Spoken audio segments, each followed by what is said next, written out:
justice. That's all I have to say. Attorney Crump. Thank you, Reverend Al, and well said, Quincy. We want justice. That really is the statement that people all across America are marching in cities saying, we want justice. We want equal justice.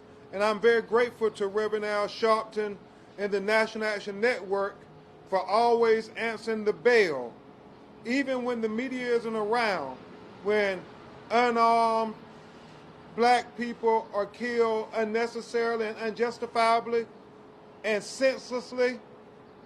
Him and National Network always answers the bell. Gwen Carr is exhibit 1 for that. When Eric Gardner said he couldn't breathe, it was Reverend Al Sharpton and National Action Network who made sure, even when people's attention left and went to Ferguson and went to Michael Brown, it was Reverend Al who was still with Eric Gardner's family, because people forget they're killing black people so quick that you can't keep up. And so we are here proud that this family's call for justice was heard by so many people. I mean, not just in Minnesota, but in New York, in Houston, Texas, in Europe, in Australia. I mean, everywhere. People have heard this call for justice for George Floyd. I do want to acknowledge the family's gratification to Attorney General Keith Ellison. We obviously were disappointed when the previous district attorney said things like there may not be evidence to support a crime. That was devastating to this family because we had all saw the video. And Reverend Al, we couldn't unsee the video. I mean, we saw it. You all saw it. One of the witnesses, Donald Williams, said that he watched firsthand George Floyd die. And he's the voice you hear on the tape saying, y'all are going to kill him.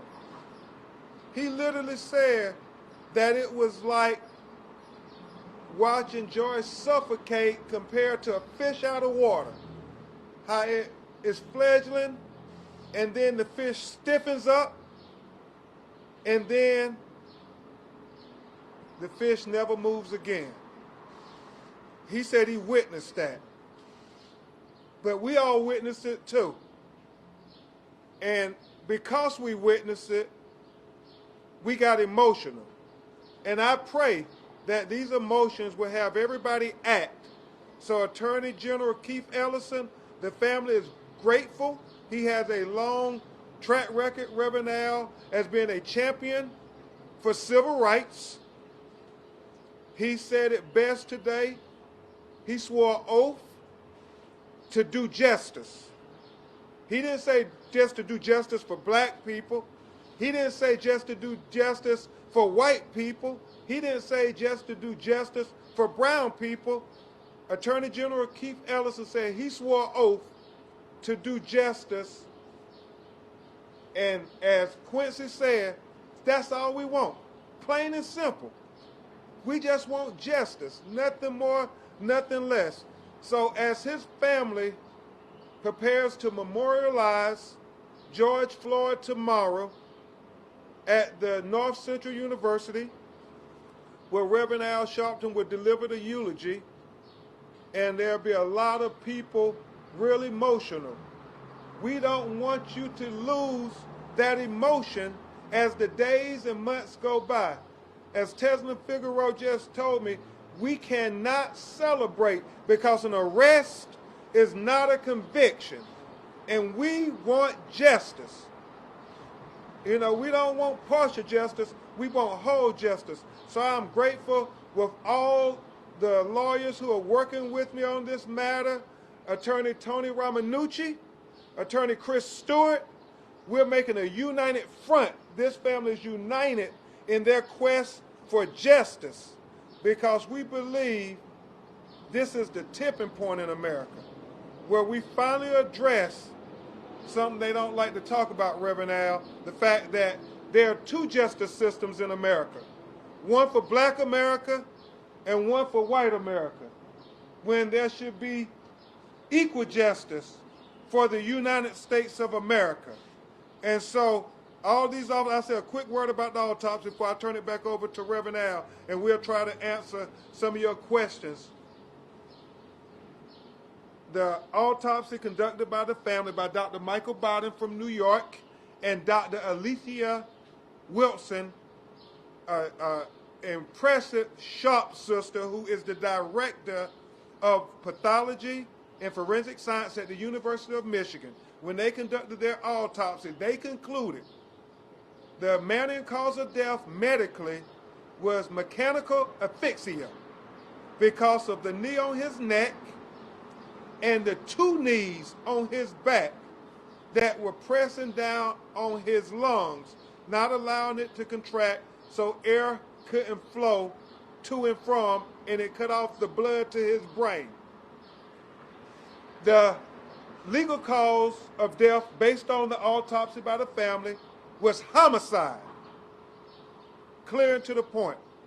Reverend Al, they said that the EMT records show, and they found this based on the autopsy, that when they arrived, the male patient was unresponsive and pulseless. They put him in the ambulance, and they said they tried to use the Lucas devices to shock him. He still remained unchanged, his condition. When they delivered him to the emergency room at the hospital, he was still unresponsive and pulseless. Therefore, they have concluded that the ambulance was the hearse for George Floyd. And that's why we demand justice, because one of the officers said that I don't think he has a pulse. Maybe we should turn him on his side. And the audio, Reverend Al, from the police body cam, Officer Derek Chauvin said, no, we'll keep him in this position. That is intent. He intended not to help a man who did not have a pulse, even though police officers, by their very definition, are first responders. He was handcuffed with his face down without a pulse, and he kept him there for an additional 3 minutes. And I know this is very difficult, so I'm going to be quiet because this is Quincy's father.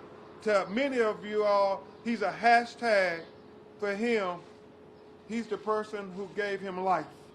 That's all. Reverend Al? Well, I'll have more of what I said in the opening statement. I think it's a step, but it's going to be a long haul. We must turn this moment into a movement. I will be making specific announcements tomorrow during the eulogy about how we're going to mobilize. We must remember, in the last 30 days, we've seen Ahmaud Arbery killed in Brunswick, Georgia. We have seen Breonna Taylor killed in Louisville, Kentucky. And then now we're here with the case here with George. And clearly George Floyd is a spark that came, that people are coming out at the risk of their lives in a pandemic to rally and march. So the difference about this is that people have had enough. This combination of a trio of racism forced people out of their comfort zone. And I think that it's time for us to mobilize nationally and answer this. And we'll be laying that out tomorrow. Any questions? Please identify your media outlet. Boyd Cooper, I'm with the NBC affiliate here at CARE TV. You talked about intent, Mr. Crump. Does that mean that you still think that should have been a first screening? Well, I will be clear. The family has always wanted first-degree murder. They wanted him charged to the full extent of the law. Whatever George Floyd would have been charged with had the roles been reversed. That's what the families have asked for. Attorney General Keith Ellison informed this family that the investigation is ongoing. And if there's evidence that they discover that supports the conclusion of first-degree murder, that they will charge it. And so the family has never wavered. They want these officers to be held to the full extent of the law. If only second degree is what Attorney General Ellison thinks he can prove, then the family is relieved of that. They want the most. You've heard Philonis on Reverend Al's show talk about his desire to make sure the man who killed his brother, the person who he grew up with, who he slept in the same bed with, you can imagine how they feel about losing their brother in this just unbelievable manner. So yeah, the family wants the max.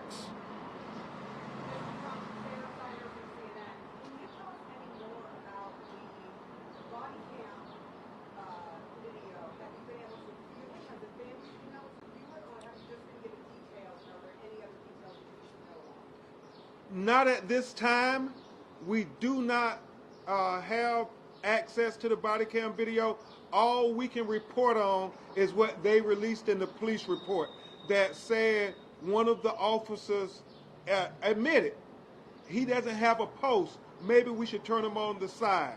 And remember, the first arrest, they released that information, Sarah. Attorney Crump, Leslie Lowry, 60 Minutes. Question for you as well as for Reverend Al. You said that this is a tipping point. You said this is finally time to address that there are two justice systems in America, one for Black Americans, one for everyone else. What needs to happen?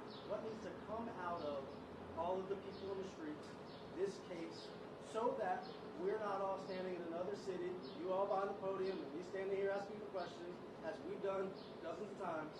What needs to happen to address those two justice systems in America? Since Reverend Al has been doing this far longer than me, I would defer to my mentor, and then I'll try to. I think that what we need to have now, and that's part of what I'm going to outline in the eulogy, is a national mobilization for national federal legislation and implementation. A federal act. We need a federal act. What defined the 1960s that we all lionized so? It was defined not by those in the streets, freedom riders, those that believed in one method or another. It was defined by the Civil Rights Act of 64. It was defined by the Voting Rights Act of 65. It was defined by the Open Housing Act of 68. If we come out of all of this from Eric Garner to now George Floyd and do not have federal legislation and have it where we can protect citizens from the local policing that will not protect them, like we get federal legislation protect us from local segregationist mayors and municipalities, then all of this is drama to no end. The drama we need in the street, but it must be geared to a fundamental legal change so that children unborn will one day read about us like we read about those that did the freedom rides 50 years ago.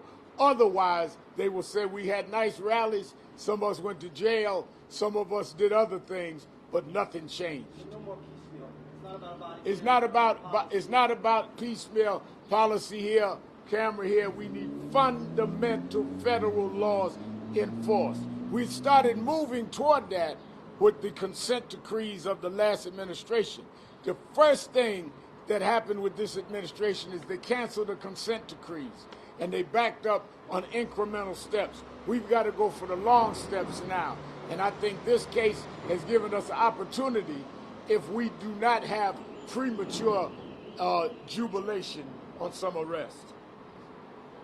Thank you, Reverend Al. And he certainly put forth the case. I will be clear about this because I've always believed to get change, you needed to fight in the court of public opinion before we can get to the court of law. And so that's why I'm so grateful for civil rights champions like Reverend Al and others who will stage the battle with us in the court of public opinion, and then we can get to the court of law. So, Wes, I think as Cliff Jones, my investigator, was showing me, like, the protests all over the world. I mean, everywhere, people are saying, I can't breathe for George Floyd, and it harkens back to Eric Gardner. I am reminded that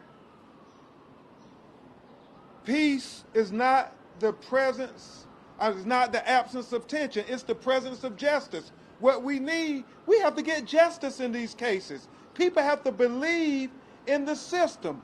They have to believe in Thomas Jefferson's words that we hold these truths to be self-evident, that all men are created equally, that they're endowed by their Creator with certain inalienable rights, that amongst them are life, liberty, and the pursuit of happiness. Well, America, that means black people too. That's what has to happen. It has to be transparent that there's equal justice. If a black person do something and Reverend Al, they send all us to prison, I mean, with no video, with no evidence.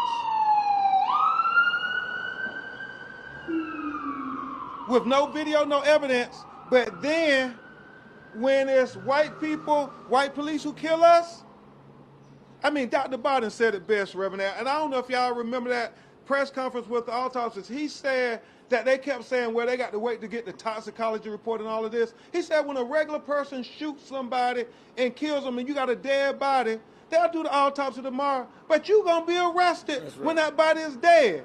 And he said that it's only when white police officers shoot black people do they say, oh, we got to investigate and we got to wait for toxicology reports. That is just ludicrous. That's right. So follow up one more time on this point. Okay. The two of you have worked with basically every family in this space. The mother of Eric Gardner is standing next to you. And what you are saying is, if we don't want to see protests in the streets that turn violent this way, and peacefully, that America needs to pass federal legislation to ensure civil rights and equity. We must have federal legislation. We cannot have an episodal movement where one day it is Staten Island, the next day it is Ferguson, the next day it is somewhere else, Minneapolis. Federal legislation. That was the key to the civil rights movement in the 60s, is they had to have federal law. Otherwise, Alabama would do one thing, Georgia something else. The whole idea of the Civil War was to break up the Confederacy. We never did that in criminal justice. And as for people talking about people in the street, yeah, we've been at all the marches peacefully. Others have not been. But they do not want peace. They want quiet. They want us to shut up and suffer in silence. We want peace, but we won't be quiet. That's deep. And to say the last point on that, because I think Reverend Al said it perfectly. He says he's not a lawyer. But And I don't play one on television. I will say this, just to bring this home, everybody are talking about these riots that are erupting in cities across America. And Reverend Al, it is an outward expression of righteous anger. I mean, we can't just act like the courtrooms is a vacuum. What happens in court affects the general public. It affects everybody in society. And so when you think about them all trying to blame the protesters for causing these fires to start burning, I object. I object. The protesters did not start these fires to burning. It was police brutality and a racist criminal justice system that started these fires burning in America. And the only way to extinguish these fires is to have police accountability and equal justice for all. And then we can all live up to the high ideals in the Declaration of Independence. But everybody got to believe we're equal. And we don't know if people sometimes believe that Quincy's father, George Floyd, deserves equal consideration and justice, just as if it would have been reversed and that would have been a white man down on that ground begging, I can't breathe. Can you imagine if it was a white citizen down on that ground for not 1 minute, not 2 minutes, not 3 minutes, not 4 minutes, not 5 minutes, not 6 minutes, not 7 minutes, not 8 minutes, but for almost 9 minutes saying, I can't breathe? Why is it when people who look like Eric Gardner or look like Quincy's father, George Floyd, that the police are not immediately arrested? Because we know if it was a white citizen, they would have been immediately arrested. So that's why we have this righteous anger saying that enough is enough. We are tired of dying at the hands of the people supposed to protect the service. Let me also say, let me say this, and then we'll take other questions. That the reason I believe this is also tipping point is this is the first time in all of the cases, the major cases that I have fought, that I've seen as many whites marching with us as blacks. Because I think the country is waking up to this. And when I see young white kids in some states that are red states that are out there marching, I know that change is possible. Reverend Allen, we're local reporter Paul with the local TV Channel 9. We're just looking forward to expectations of tomorrow's memorial service. Will we get back to celebrating a life? Can you give us a little bit of insight? I think that to look for what we can expect. I think that it will celebrate his life. It will also raise the level of pain for this family and what it means, because I think sometimes people lose the reality that this was a human being. We act like this is just a news story. This is his daddy. This is somebody's brother. And we're going to bring the human side of who Floyd was, who George Floyd meant to his loved ones. And we're going to challenge this country and announce a national move that we've never announced before. Last week we were hearing from local prosecutors and the U.S. Attorney suggesting that it would take a long time to complete this investigation and file charges. The charges that Mr. Ellison filed 3 or 4 days after he took on the case. Do you think this sets a precedent going forward in terms of how quickly advocates, protesters, family members can demand the charges be filed? Do you think things are going to change going forward as a result of the speed with which he acted? Or do you think he acted fast enough or not fast enough? I certainly hope so. I certainly hope that police, even though they are given an awesome responsibility to protect and serve us, but they're also given an awesome power to use deadly force. And when they use that illegally or excessively, hopefully they will be held accountable quickly, especially if we have ocular proof, if we have objective evidence where we can see, and in this case here, what happened. We don't need no investigation, Gwen Carr, for 3 years. 5 years. 5 years. We don't need that long of an investigation. So I think what Attorney General Keith Ellison did is try to set a precedent to make sure that all people know that if you are an American citizen, if you are a human being, if you're a child of God, that we're going to treat you right. We're not going to discard you just because the color of your skin. I think that's what Keith Ellison did so profoundly today by moving efficiently to say these officers should be arrested. You knew that. Everybody knew that. The only question was, Reverend Al, did they have the courage of their conviction to do the right thing? There's an expression called probable cause. You do not need to have all of the evidence beyond a reasonable doubt to make an arrest. All you need is probable cause. You had a deceased victim. You had him unarmed, no evidence that he was a threat to them, and you had them standing over him almost 9 minutes. There was probable cause there. You try your case in front of the grand jury and then a trial. You don't try it at the scene. You say, is there probable cause? You're under arrest. Tell it to the judge. That's what they tell us. That's what they need to start telling the police. Amen. All right, couple more questions. From the local Fox affiliates, the family member Eric Garner, I guess emotionally, what was it like for you guys to hear that these charges had been filed against the other officers? I'm just taking this briefly. I'm just thankful they arrested him. That's all I can say about it.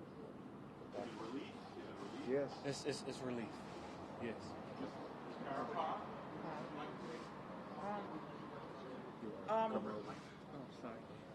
Yes, I am so glad that they took a speedy road to arrest these officers. Because, you know, like in my case, it took 5 years for them to say that they would fire one officer when it was 5 more involved.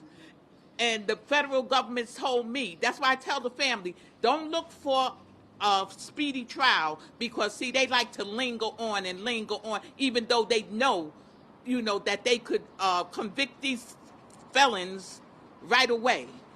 But they fired one officer because the DOJ dropped the ball on our case and said they wasn't going forward. But I said to them, you're not going forward, but I am. And that's how I got the case going for the departmental trial, and I got one officer fired. And the commissioner in my case, he did the right thing, but he was pressured and had to step down after he only fired one officer. But, you know, I just said God is good, and this hurts me so bad because it mimics my case. And I'm back on these grounds of Minnesota, and it just feels like I'm coming to my son's funeral again. This young man was crying for his mother at the end. That was like my son echoing from the grave, saying, Mama, you got to do something. They're still killing us. And I said, I'm standing strong. I'm standing strong with all families, and it's personal with this family here. It's personal. And I will stand, I will rally, I will try to expose bad policing, go for legislation, whatever I have to do, because no one deserves to die like that. And I'm so glad we got so many good people. We got good people here now in Minnesota.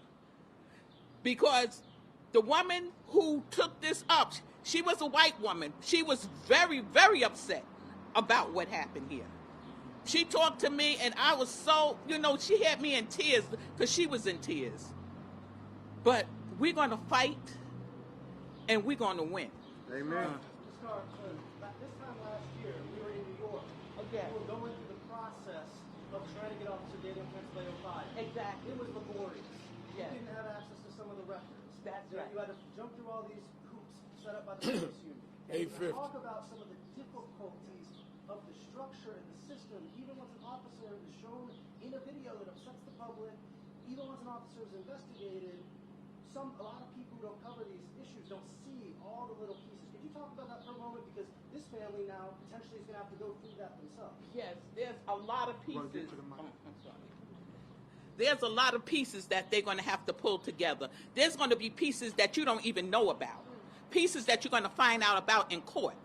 Just like when Eric was laying lifeless on the ground, like you said, the ambulance was the hearse. For my son also, the ambulance was the hearse. And that officer called into his commanding officers and told them that Eric may be DOA on the ground. The commanding officer replied, it's not a big deal. Now, we got that because it was he texted. We got that on tape. We got that on tape. He texted, not a big deal.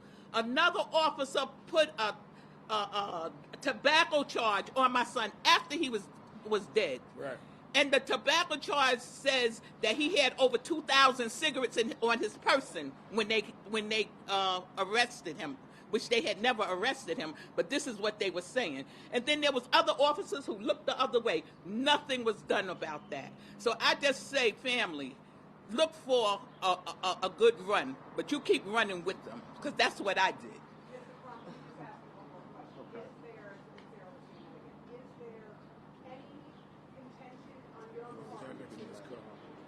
Okay. About the EMT.